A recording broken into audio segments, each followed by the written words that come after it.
about that? Episode 5, Gary Coulton. How are you? I'm very well, thank you. Yeah, a lot better than the last time we talked. Yeah, it seems like a long time ago.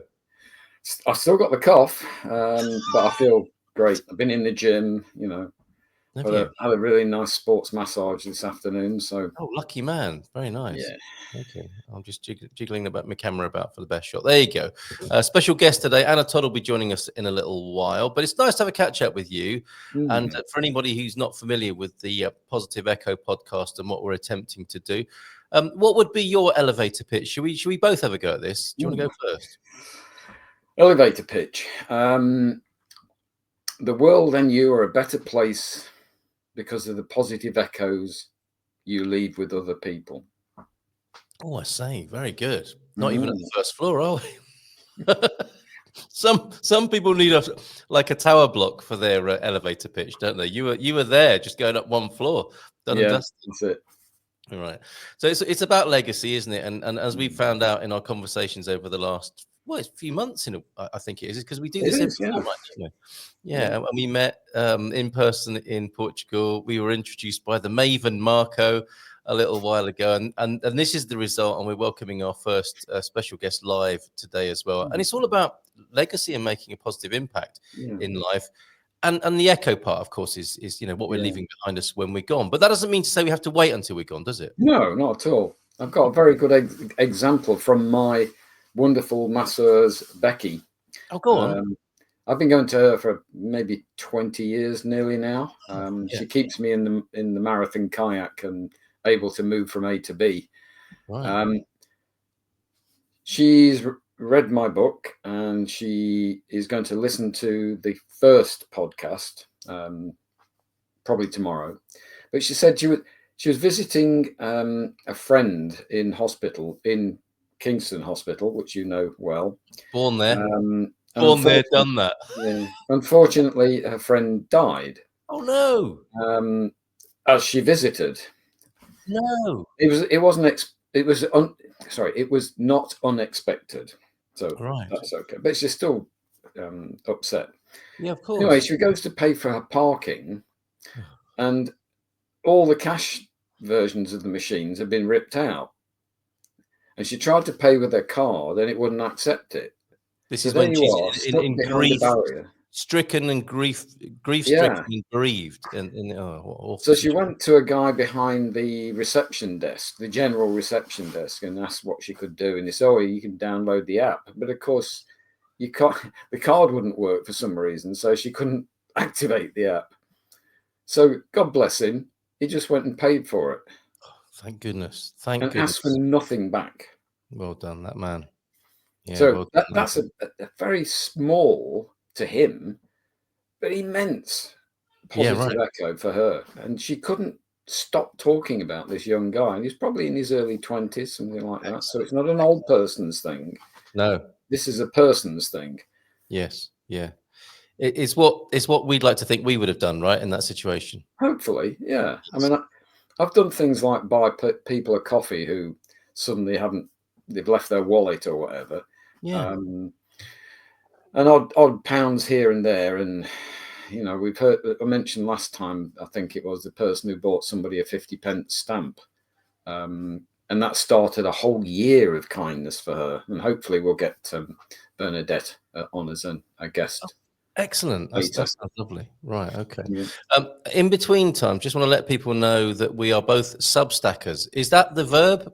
Yes, so. We are substackers. Yeah. We are substackers, and we can be ordered by name over there. So Gary Coulton and Carl Munson, we are available by name over there. How's Substack going for you? It's a pretty good medium, isn't it? It's very good. I mean, I could go on for hours. You know me. I'm not there to do what many people do, which is to grow an immense following of paid subscribers. That's fine. Yeah. But frankly, I don't need it.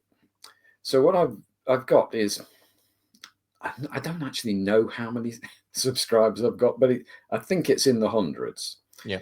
But we have a little community going now, and there's a to and a froing. Yes. So for me, that's why I started it. Yeah. Yeah. Leave that echo, and it seems to be doing the job. And I think this is one of the little spin-offs. Often with technology, the originators, they have some idea of what they want to achieve. And then, like the SMS, for example, I don't think anyone expected the SMS to become, one of the main forms of communication for a very long time as a text message. And I think Substack definitely serve that market of people who want to build a community and earn a living from being a writer, which has been, undone in as a journalist, generally speaking. But you've made it into like a social media platform, haven't you? Really? Yeah, I mean, it's getting a little bit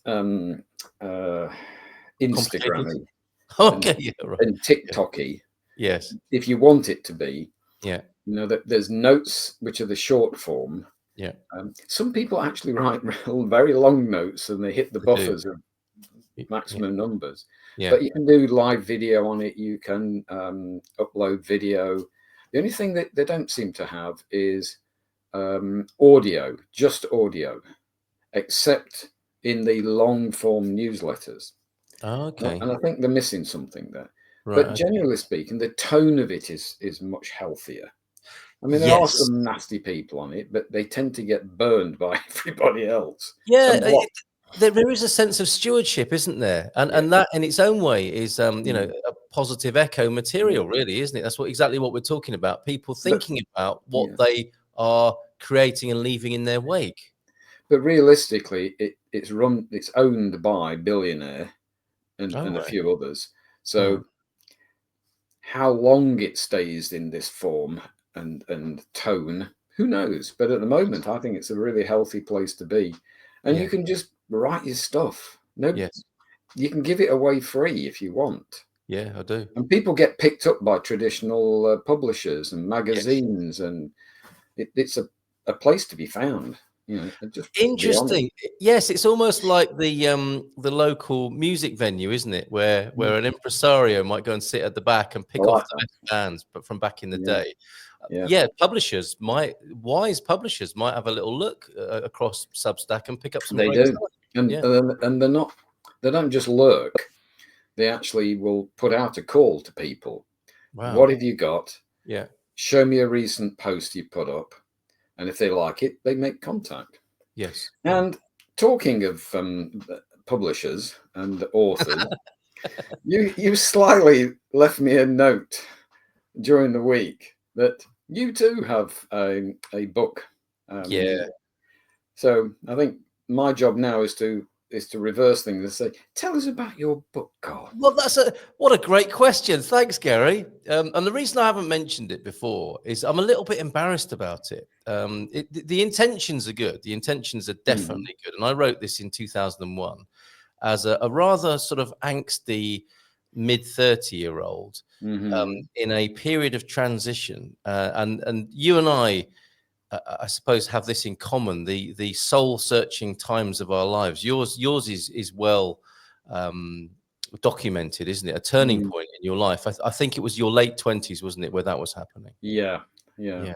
But it's not about me at the moment. It's about I'm making the comparison because I've had a number of these crises in my life, and I wouldn't claim that they were as dramatic and drastic as yours sounded. And that's really an important part of where your book and where this whole positive echo thing came from is that moment in your life. But this was mid-30s.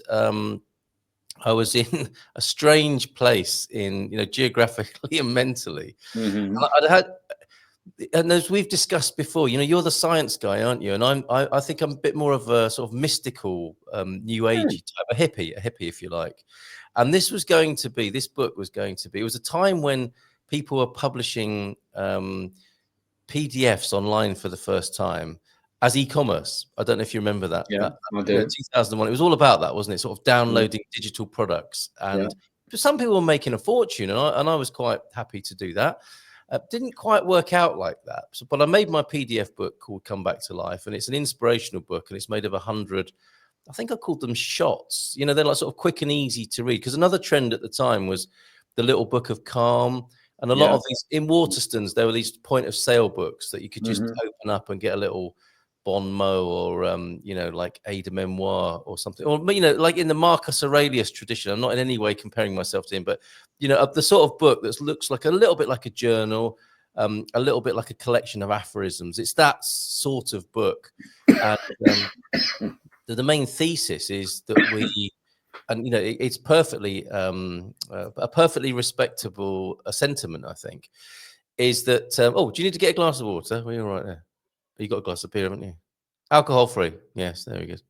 Okay, and you can please unmute as well.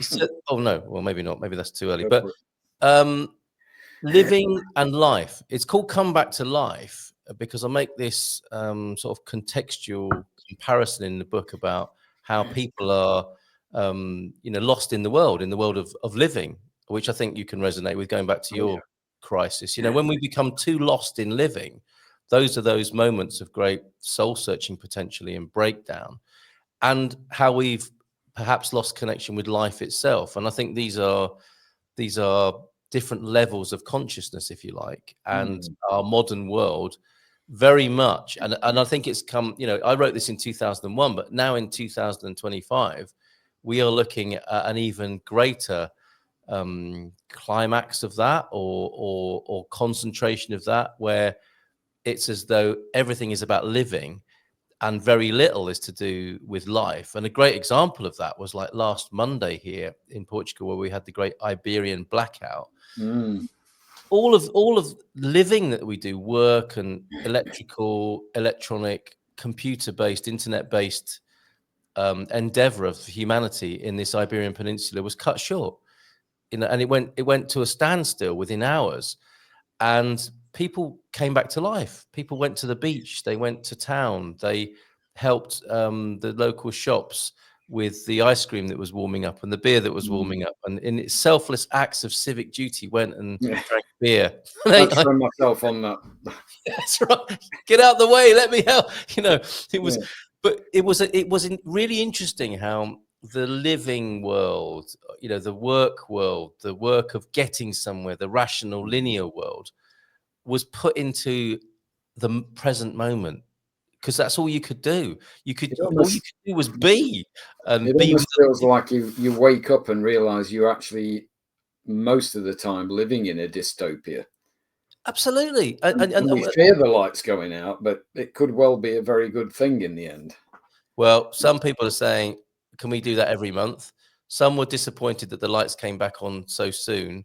For some people, there was a great sense of connection and enjoyment. And obviously for those who were very much connected and dependent on electricity, people in hospital, the vulnerable, it was terrifying for some people. I'm not trying to gloss over that. But it was an example of how human beings, we're incredible, how we have allowed ourselves to be dominated by this sense of living and progress at the cost of perhaps of being alive, truly alive. And that's my model. I sent you a little illustration, didn't I, of transformation and imagination. And I think that again is about coming back to life. And I think maybe, I don't know, I'll be as bold as to say, I think these times are about that.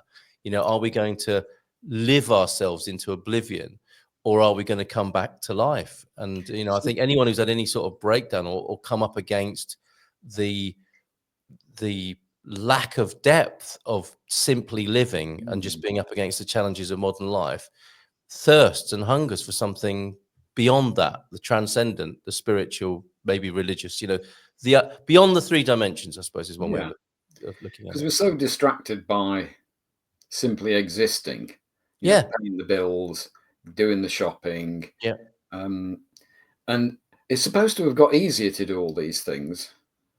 Well, why do you think that is? Why do you say that? It's such an interesting thing, that, because yes, we were told, weren't we, that all of these machines would bring us greater leisure time. It didn't work out like that. Why is that, do you think? Well, I haven't got an answer. I'll ponder on it. Harry, we need an answer. It may come to mind as I'm speaking. I think it will come to mind at 2:30 tomorrow morning. It's that sort of thing, I do remember the first proper computer. It was a 256K version of the Macintosh. Wow. And we were told that word processing would save so much time. We just made more work. We did more work. Bits go quicker, but we can do 50 times as much. Yes. And all that's done is we've just expanded into the space. Yeah. Somebody recently said to me, and I'm not going to name them because they're going through a tough time. They said, you know, the old adage about the lion in the undergrowth, and your brain goes, well, it's going to eat me. So what do I do? Run, fight, freeze. Yeah. No, today's not like that. Today's like being attacked by a horde of rabid rats. Yes. You get one. Yeah. And then there's a million others coming at you. And we don't have time to rest. So we don't have time to be spiritual. We don't have time to practice truly the religion that we may or may not have. We're just too busy trying to survive in this chaotic culture that we've crafted together unwittingly. There's no individual that's done it. We've done it as a global community. Yeah. As if we almost had no choice but do it. Yes. Well, it's been very compelling, isn't it? The invitation, the promise. You know, we live in the marketing age, and this whole lifestyle that you speak of has been very well marketed, hasn't it? It's very, very, and you're right. I mean, you know, I don't like to think of people being victimized by this. We have collectively allowed and encouraged each other to go into this, haven't we? And I sense people, including me, are falling out of love with it. Yeah, I agree. And we buy into things that we fall in love with, whether it be people, the latest car, nice fashion. We have to fall in love slightly with it. And as soon as we fall out of love, that thing is gone forever. You never, ever go back to it. So this life that we are being programmed by, many people are beginning to rebel. I know people who've just gone off grid. You can't find them. You'd have to go to, you know where they are, so you can physically go to them. You can write a letter, but they have no phone. They're completely off grid. Yes. And they're loving their lives. Now, not everyone has the privilege to do that. But if we can go off grid of our own volition for 5 minutes, it's like putting 5 minutes of gym work in. I agree. It's it's an antidote, a dose against the rats. Yes. And you make a very interesting point, because the grid we've created, let's say for a moment, coming back to life. I mean, by the way, I was cheesed off with this in 2001, so it's been a long time coming for me, and that's why I wrote the book Come Back to Life. And it was intended to be a help to people who might see those paradigms in front of them, and you know how we might orientate ourselves more towards life rather than being lost in living. And interestingly now, off grid, everyone knows what that means, don't they? And we lost the grid last Monday here in the Iberian Peninsula. And it occurred to me in those sort of spiritual religious terms that the grid people are trying to get off is like a false god. We worship it, don't we? We sit at its altar, and it wasn't there for us to do that last Monday. So the option for something else was suddenly available. And perhaps we went off grid, the grid of something far more substantial and sustaining from I mean, you could look at it historically, or you could look at it in sort of terms of myopia. The truly nourishing grid for human beings never went anywhere. We turned our backs on it. So it's a nebulous thing. It's a lofty, it's a spiritual thing, but I think you get the gist of what I'm talking about. I do. And I suspect that the average person has been conditioned to believe that they don't have access to that. It isn't for them. That it's meaningless. Well, you suddenly realize when the grid went down, most of our electronic life doesn't give us meaning. And therefore, without meaning, all the rest is just window dressing. And absolutely. You know, I did a little survey. I mentioned this before, but I did a little survey 2 days ago. And I looked at the number of young people who are deemed to be influencers or YouTubers, TikTokers, whatever you want. The number that have killed themselves in the last 5 years is now running into the thousands. Really? How thousands. Sad. How sad. Because many of them had millions of followers. But one day they woke up and went, it doesn't mean anything. My life does not mean anything. That is so sad, poignant, and powerful, isn't it? To see. And they left videos of themselves beforehand, or they left messages, and they were all cries for somebody to help me understand what this world is about and where I'm in it. Because at the moment, I'm nowhere. Now, you and me have been there, haven't we, in our own kind of old school way with that. Yeah. But this amplified, accelerated version of it sounds awful, doesn't it? Because the great irony of it, of course, is they've been looked up to as people who've got it figured out. Yeah, for us only to discover that quite the opposite has occurred. It's like, the success, because nobody helps them. You're rich, you're famous. What you don't need help. Of course, they need help. The whole existence is pretty much a cry for help. Absolutely. And presumably in those circles, you don't necessarily get the sort of help you really need. You get further manipulation of your image. Yeah. So bringing you kicking and screaming briefly before we bring Anna on. Yep. How do people get hold of your book? It is available on Amazon. Okay. And if you search, I'll put the name of the book, and if you search my name in the book, something should come up. It's definitely available on Amazon. Okay. You might even find an audiobook version of it on the search. So I shall do that after we've welcomed Anna on. Give us a thumbs up, Anna, if you're ready to join us on the screen, because you're about to get a rapturous round of applause, which you deserve as our special guest here today. Let's welcome Anna Todd. You're in the UK, Gary, just not far from the capital, in Surrey. Yep. Anna's down in the southwest. Come on then, mate. Join us on the screen. There she is, live from Devon. How you doing, Anna? Hello, back again. Right, we can hear you loud and clear. How are you? Great to see you, Anna. It's great to be back. Yes, I'm very well, thank you. I've been frantically writing notes down and all sorts, and yes, coming down to earth a little bit after everything lately. But yes, I shall explain it all a bit later on, if you like. But yes, it's been quite a unexpected journey, but in a good way. Right.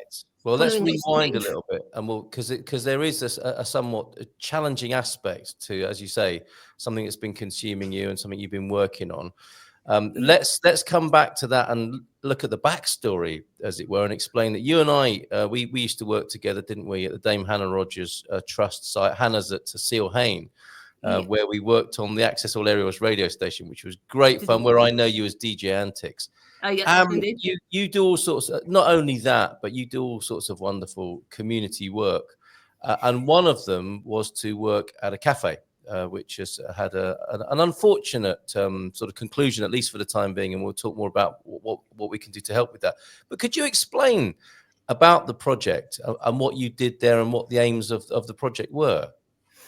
I know the main aim, I think, was to get people like me with different needs into the workplace, and I do remember just before everything all happened, I literally just managed to sort out my CV, which admittedly I think the last time I did that was way back at college, which was scarily back in 2005 or 6, so it was just a little bit out of date. And with the last paid job, if you like, that I had way back, I think it must be easily 4 years ago, because I was doing gigs until lockdowns came in and everything.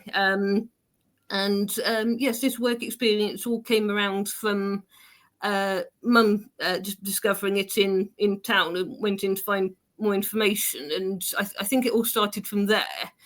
I have to be honest, it's actually beaten the record for the longest work experience I've ever had, because I actually started I try to remember the actual date again now. It was I think it was June 2020, and I literally finished on the 27th of March but I literally found out the week before I was finishing that it was all coming to an end. So it was all a little bit under wraps. And I couldn't really tell anyone until it all went out on TV and everything. So yes, it was a little bit of a sort of unexpected, because the first I knew was I was called into a sudden meeting with my managers, me and my mum, and that was the first I knew of it. And then finding out the following week it was the last one. So it all came quite rapidly.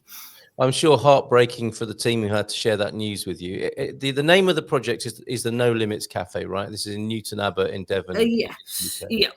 Yeah. And you threw in there, because there are so many things you do and so many ways you give to the community, so many positive echoes, basically, that you're involved with and contribute, Anna, about playing music as well. You're a gifted keyboard player, and one of the things you do is play the keys at local old folks' homes as well. But you're here today to talk about the No Limits Cafe. And we would really like to help with that, because just generally it's absolutely a positive echo, and it's been so helpful to so many people. What sort of thing did you do there? If you could sort of tell us about that 5 years and the sort of things that you're involved with and some of the people you used to work with. I think it was mostly adults which I worked with. It was mostly job coaches and people mostly on work experience, because the kind of setup I think they had there. I'm trying to think if it was. Yeah, that's right. It was. I think some people worked like a couple of days in the week. I know I started off doing 2 weeks, and it went 2 days, and then it went up to 3 days. But yes, it used to happen in blocks of 8 weeks. So I can't actually remember how many people came and went in the time that I was there. So I'd only see them like once or twice a week, and then suddenly it was the next round of people. And yes, they I know they worked under a scheme called Access to Work, which I'm just trying to remember how that was all about. Because I was working there under different payment, if you like. So I think that was in the early days when I started. And yes, and they usually accommodated barista training as well with the coffee company, which was local. And it was typical. Right around the time I was thinking of updating my coffee making skills, I was sort of ready for the latte art, because half the time it was all sort of done pretty much accidentally, and I ended up making all sorts of crazy sort of shapes. Well, just Picasso, practice. So, abstract latte art. Yes, we could see our friend John there, Nicola's there as well, friends from my time in Devon there, and really clearly some great happy times as well at the No Limits Community Cafe and Hub there in Newton Abbot in Devon. So a great thing for you, whilst it was in operation. What were some of the key things that you enjoyed there in your time there? I did enjoy learning how to make the drinks, and it was surprisingly how long it took for me to remember how to make a mocha, because I think that was only occasional. So I finally got the hang of that, and it was one of those times. I keep grinning every time I use the word, because I always used to get a particular look if I happened to mention it by accident. But it was almost like whenever it was quiet, or Q as we used to refer to it, it was almost like I couldn't really wait for it to be absolutely packed with people. And in fact, I think on our my last day, second to last day, I think it was the busiest I've ever seen the cafe. It was pretty much non-stop, and my shifts were pretty much 3 hours. So I started off doing a Friday, and then I think it became Thursday and Friday, then Wednesday, Thursday, Friday, and then I started doing Tuesday, Wednesday, Thursday. So I think the only day I didn't actually do as a staff member was Monday. So and it was closed at weekends, apart from a once a month social. So it sort of involved a whole load of stuff, including we'd even do like sort of catering, like sort of for like parties and meetings and stuff as well. So brilliant. Sometimes I go out and deliver to local places. It was certainly a job full of variety. So it was a good atmosphere up there. Gary, I've been monopolising Anna. No, I'm just sitting in awe. Anna, it's a pleasure to meet you. I also have seen you doing some Makaton sign language videos. Yeah. Tell me a bit about those. Yes, I didn't actually manage to write down the date I actually started doing this. I think it was all an idea through my managers, because admittedly BSL, which is actually different to Makaton. Makaton is actually a simplified version, if you like. So the signs are a little bit different, but I think we basically came up with an idea of Makaton sign of the week. I actually was able to bring my folder back with me. I haven't got it in the room at the moment, but over the time I was there, I apart from a couple of duplicates, I ended up learning about 90 Makaton signs, because I started doing that just before a couple of Christmases back. A couple of signs did get duplicated, but we did have a couple of customers that came in and used sign language, and I was often observing, trying to get the hang of it. And my sign of the week was usually one of the staff members filming me, and then I'd do like a chosen sign of the week, and half the time I was trying to say that without actually rhyming then, but half the time I kept talking in rhyme. So nearly all of them were rhyming, and a couple of times there was one that was a little bit too difficult to find anything that rhymed with it at all. But yes, I literally learned everything from like Christmas. That was one of the ones I did. I never What quite rhymes with Christmas? What rhymes with Christmas? I'll have to get back to you on that one, I think. The hardest, won't it? Yeah, sorry. This one always slightly threw me, because I never quite knew if the letter C had to be the right way or back to front, but coffee is literally that. We need that one. Tea is like that, so it's a little bit different. And I'm trying to remember, and but there were some really vague ones as well. I do remember at one point learning the word weather, which is literally that. So it's completely irrelevant to what the word actually is. So some of them involve quite a bit of memory, but I was usually able to do it in about one take, which is quite good. So there are rude ones as well, aren't there? These I'm just trying to remember. Yes, I've something to do with bulls.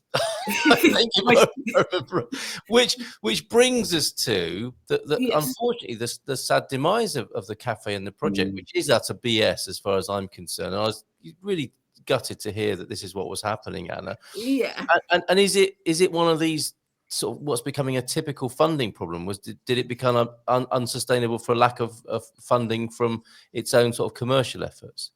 I'm trying to remember. I seem to think it was something to linked with access to work, and I think from what I sort of vaguely remember, I think it was sort of exhausted funding and just sort of things like that, because I literally heard things were all changing literally before, literally on the week before I finished. So that was pretty much the first I knew about it from a message. I was literally on the way back from keyboard and had a message saying, could I come in first thing on the Wednesday? So I had to move something I had in the morning, and then so I was literally at work twice that day, and it was all still sinking in a little bit. So yes, there was a bit of masking going on during the afternoon, and I just didn't see it coming really. So and then had to keep it quiet until it sort of went on on the news, and then I had a complete surprise because they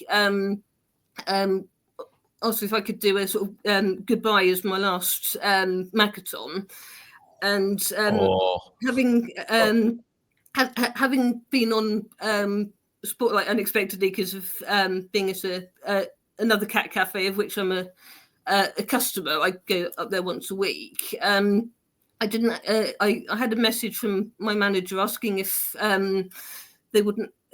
If I wouldn't mind if one of my Macathon signs got used, and it was I was literally trying to keep all the emotion in at the time because it was literally me saying goodbye. So that was my final Macathon, and it actually made it on the actual BBC News, not Spotlight. So that was a complete surprise in itself. Wow, how sad! Well done, you. Yeah. Did you have another question, Gary?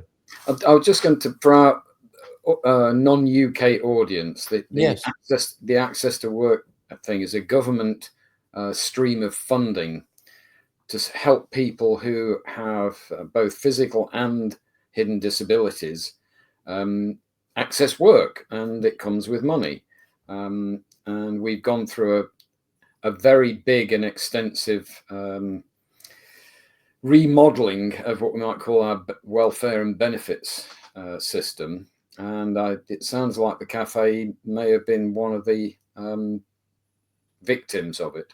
But I do hear that the local MP is raising a question in Parliament either today or tomorrow, and basically shaming the government into, you wanted to do something positive, and now you're allowing this to happen on your watch. Right. So, and the misnomers of welfare and benefit right there. Anna, did you want to say something about how the local MP has dealt with this? It was actually I was just partly getting something coming back because I was working with someone in the week, and I'm one of those typical types who always wants to help in some way, but half the time I don't have a clue what I want to do or how I can help. And on this occasion, I had a bit of help and from someone working with me, and they said, "How about writing to local MPs or local council?"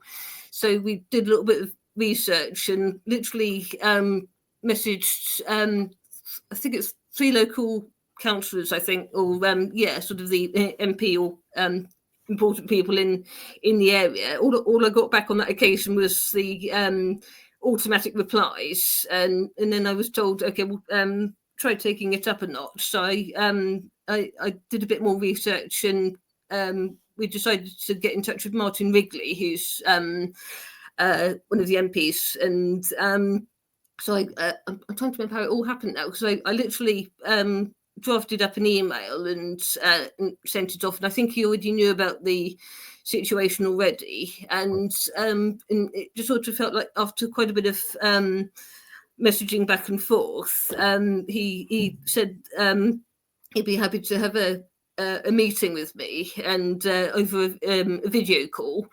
So I understood with the busy schedule it probably wasn't going to be a massively long meeting, so we ended up having a Monday meeting. I think it was a couple of weeks back, for about half an hour, and he was really impressed with the petition which I've made, because I think I sent it, or I'm trying to remember now, but he was really impressed with how he was really impressed with how I did it. I had a bit of help finding pictures and stuff. It was all my own idea, but to be honest, this I didn't actually realise how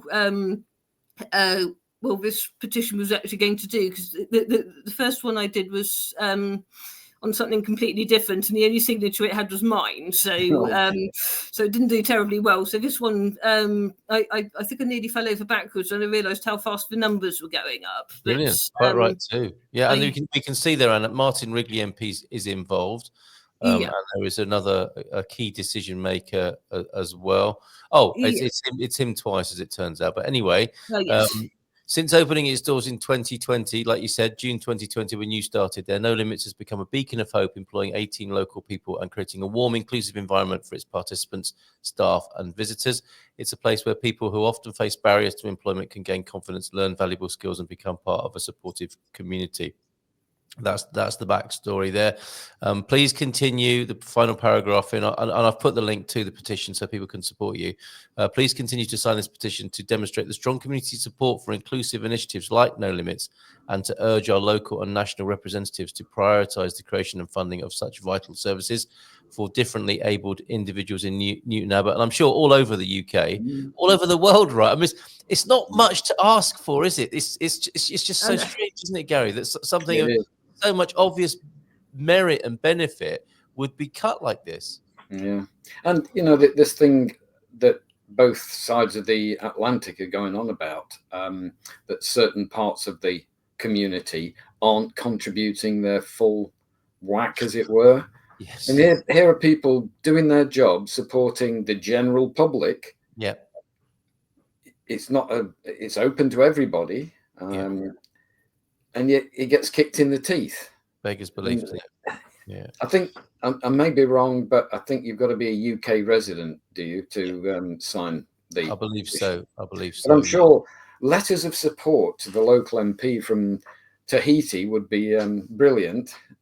Yes, that's a great idea. That's a great idea. I have a question, Anna, which is looking forwards. Let's say that you aren't fortunate and the cafe is no longer. What are the things you're going to be involved in? Because I'm fascinated.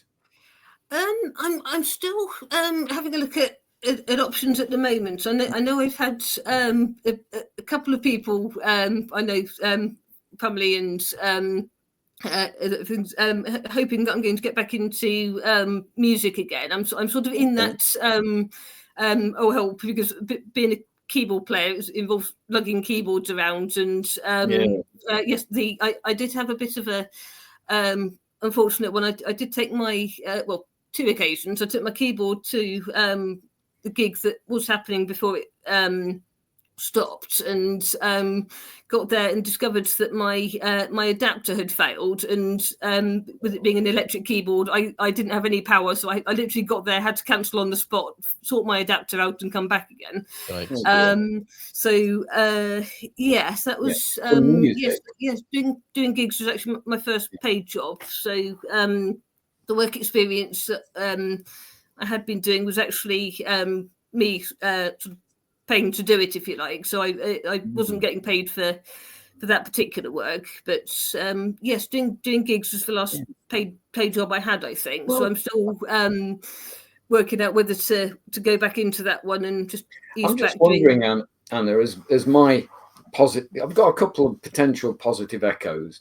Yeah. One is to apply for Arts Council funding to take your music, say, to old people's homes, residences for people with autism, for example, and just play music to them. That's an arts project, and I know they're interested in taking the arts into the community and not in the grand halls and art galleries. So that's one thing. It's not a straightforward process, so you need somebody to help you with the application, but I think you could knock that out of the park. Mm-hmm. The other thing, which is not paid, but I think I'm getting a feel for you now.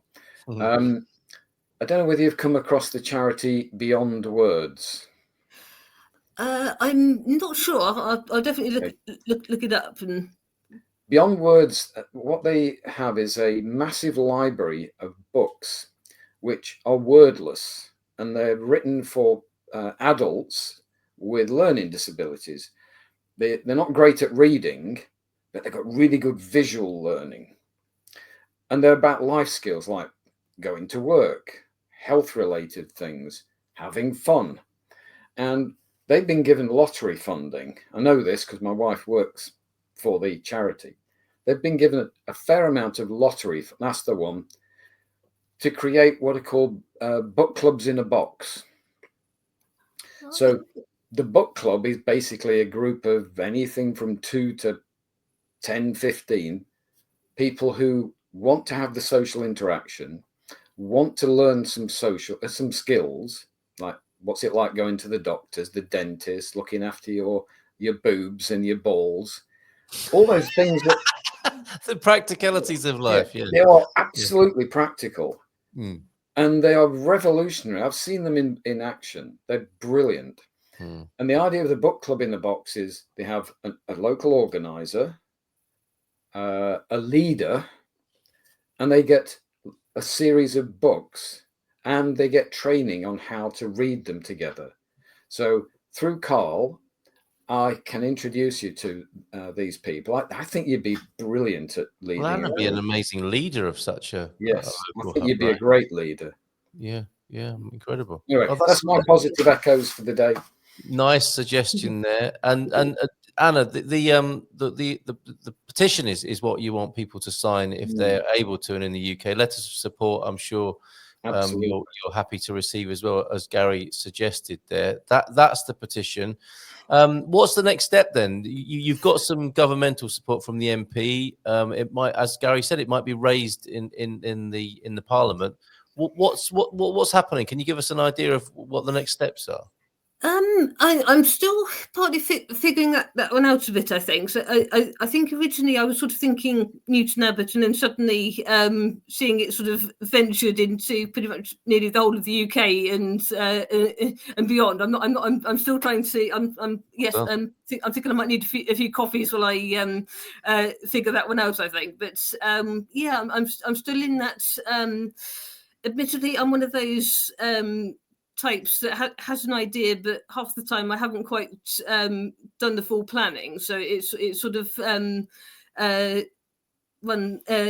of me a little bit. But so at first I was sort of thinking people with different abilities like myself, and then I was sort of thinking, should I make it a bit more inclusive and just involve everybody in it? So I'm just sort of I was just sort of thinking more community spaces, because at the moment I know I have been aware of, when I've been out and about in town and everything, it's sort of like nearly every other place is sort of closed down, and lots of empty shops and things like that. So it's all it all seems to be changed, and then houses going up that there's no tomorrow. So it's sort of it's sort of like Newton Abbot's expanding, but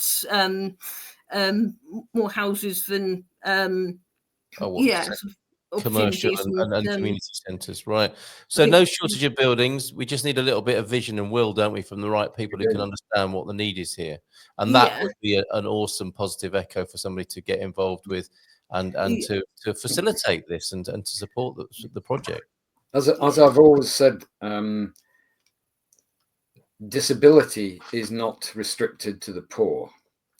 And there are plenty of well-heeled, rich families who have members with hidden and physical disabilities.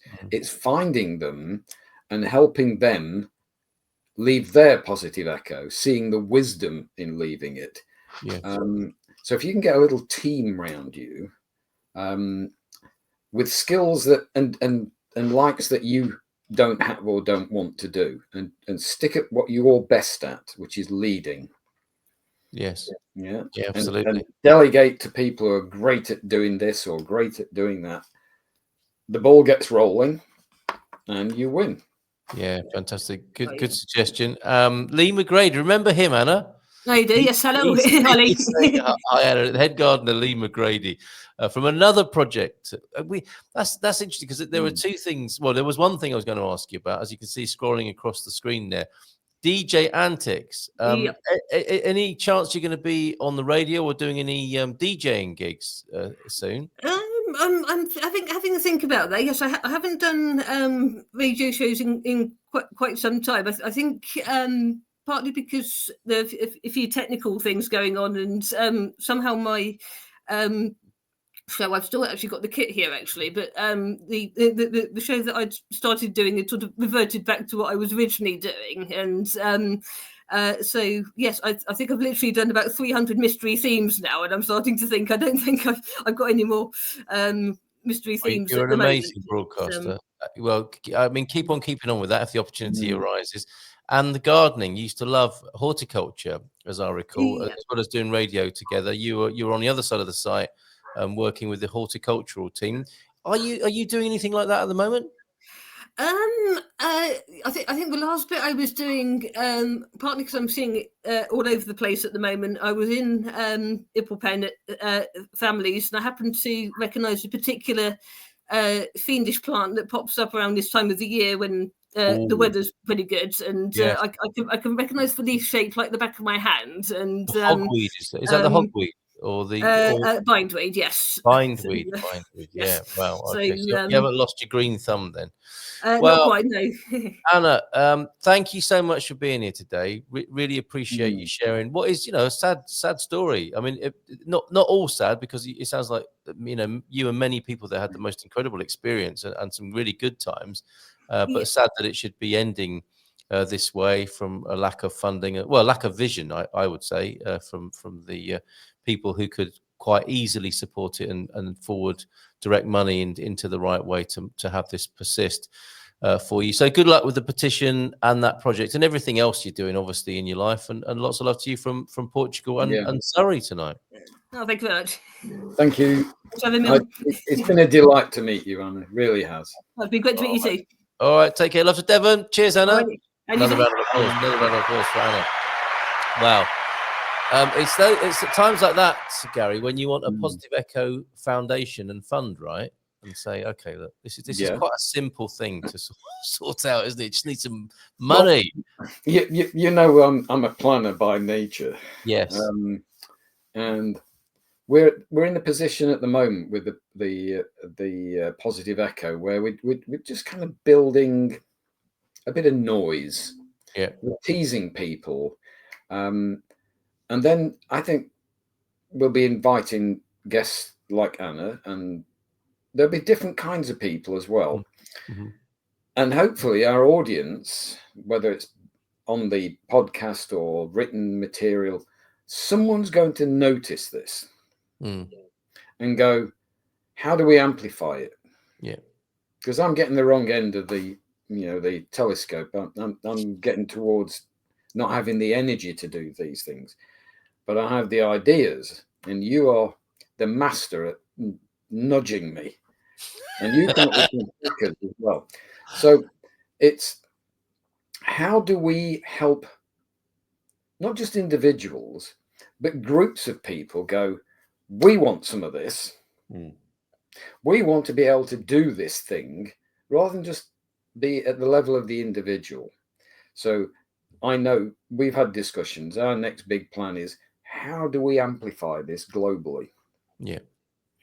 And it isn't something to control. I personally don't need to make vast sums of money out of it. I wouldn't know what to do with it. I'd give it away anyway. Yeah, to the No Limits Cafe. How do we go? There's some skills to learn.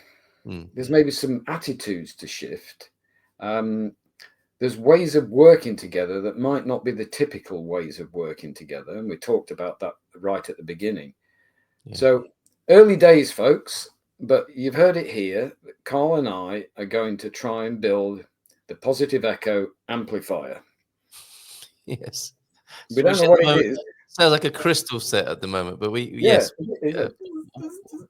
Watch this space on that, and to sort of bring it all together in terms of the book. You've got your book. I mentioned mine, which hadn't talked about so far, Come Back to Life. But within the ethic of coming back to life and getting out the rat race of living and the trap of just existing and living and surviving, and really, I think what we really came here for, which was to grow and help each other grow and to make things better and more positive. There's some great, I mean, maybe the road is rising to meet all of our feet in this, because the one of the resounding and things you often hear when people do sort of get a bit upset, depressed, and fall out of love with life, or just get disconnected from life, is how helping others really gets them back in the saddle and back into a more functional and happier place to be in life. And that's really what we're all about, isn't it? It's coming back to life in that sense. Yeah.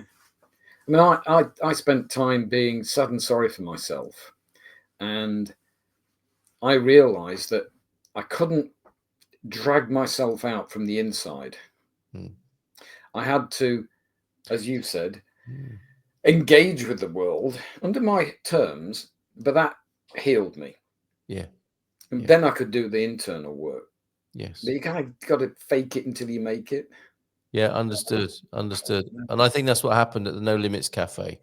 Is they were helping people to help other people, which is such a fantastic formula, isn't it? It's not patronizing. It's very enabling. It's very expansive.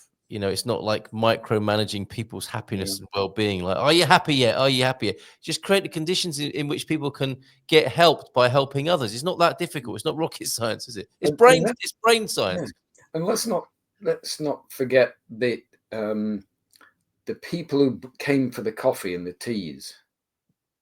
Their lives changed because of the environment they were having their coffee and teas in.